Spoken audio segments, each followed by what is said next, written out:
Hey CrossFit Train, coming at you with your workout of the day for Saturday, May 30th. It's almost the end of May, so make sure you get those last minute mayhem points in and logged for your team. As far as the workout for today, today's a big day back in the gym. We have both a 9 a.m. Zoom class and a 10 a.m. in-person Saturday class. It's been a long time since we've had Saturday classes, and we are happy and excited to welcome you back into the gym for Saturday class.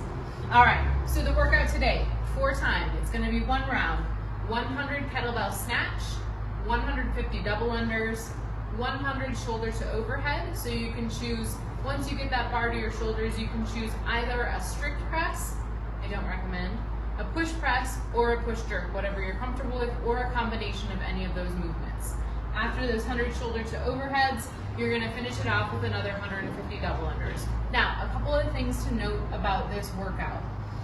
So if you have access to both a kettlebell and a barbell, I want you to use your kettlebell for the kettlebell snatches and use your barbell for the shoulder to overhead.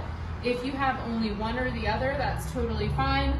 We can sub out a barbell for those kettlebell snatches. If you do that, it's going to be a hang power snatch for 100 reps. And if you are only using a kettlebell or a dumbbell, you can still do shoulder to overhead, but you're going to do half the reps on one side, half the reps on the other side, okay?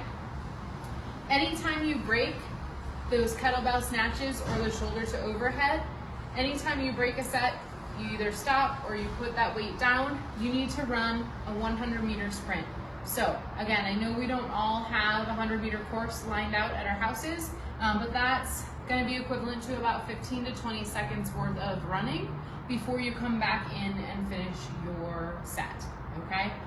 Just to also note for you, gave you a little bit of a pass here. You don't have to do the run if you break your double unders. Just get those double unders done. The penalty only applies to the kettlebell snatches and the shoulder to overhead.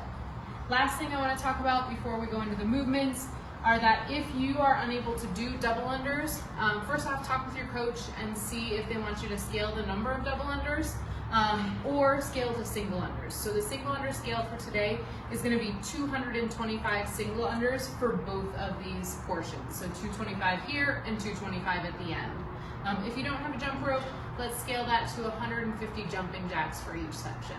All right, let's get into those movements. All right, let's break down all these different snatch varieties. For the kettlebell snatch, you're going to pick it up from the ground, and again, starts off like a kettlebell swing, but as I get that kettlebell weightless, I'm going to punch overhead. You should be splitting these up between arms. You don't have to alternate, but make sure you do 50 on the right side, 50 on the left. Your coach will break this down in further detail. If you have a dumbbell, let's do those dumbbell snatches today from the hang as well. Again, look like this. 50 on the right, 50 on the left. I chose too light of a weight. That was really easy. And then, again, if you have your barbell, deadlifting that bar from the floor, and then that hang can come from anywhere above the knees. Starting position here, punching out to the top. Again, this is a hang power snatch. Anytime you break that setup, you go out for your 100-meter run, and then you have to deadlift that barbell back up to your starting position. For that shoulder to overhead, again, it's going to depend on the weight that you have for your kettlebell or dumbbells. If you have a heavy weight, I suggest doing 50 on the right, 50 on the left. As soon as you get that kettlebell or dumbbell to your front rack, you can either strict press, push press, again, bending at the hips, loading those legs, extending the hips, and then following through overhead, push press, or push jerk, which has that additional rebend in the knees at the bottom. Looks like this. Make sure you stand back up to full extension of your legs before you go into your next rep. With the barbell, PVC is stuck in my mat. Again, once you get that barbell to your front rack, you can strict press, push press, that was a jerk, push press, or push jerk with a rebend in those knees.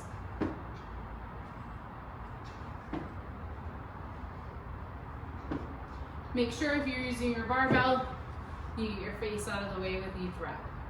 Have fun. Now that we broke down all those movements, let's get you warmed up for today's WOD. Today's warm-up is going to be a 3-minute AMRAP, so go through this set of movements as many rounds as you can in that 3 minutes. It's going to be 20 toe taps. Again, if you have something to tap your toes on, it's 20 toe taps. You can also do 20 single unders if you have a jump rope to get that jump rope warmed up. After that, 10 Russian kettlebell swings. Remember that Russian swing is just going to eye level. This is just to get us warmed up, followed by 8 strict press. And again, we talked a little bit about that strict press here. Strict press overhead to get those shoulders warmed up. For the strict press, I would say do all 8 on one side, and your next round you can do 8 on the other side if you're using a unilateral kettlebell or dumbbell. All right, have fun, have a great weekend.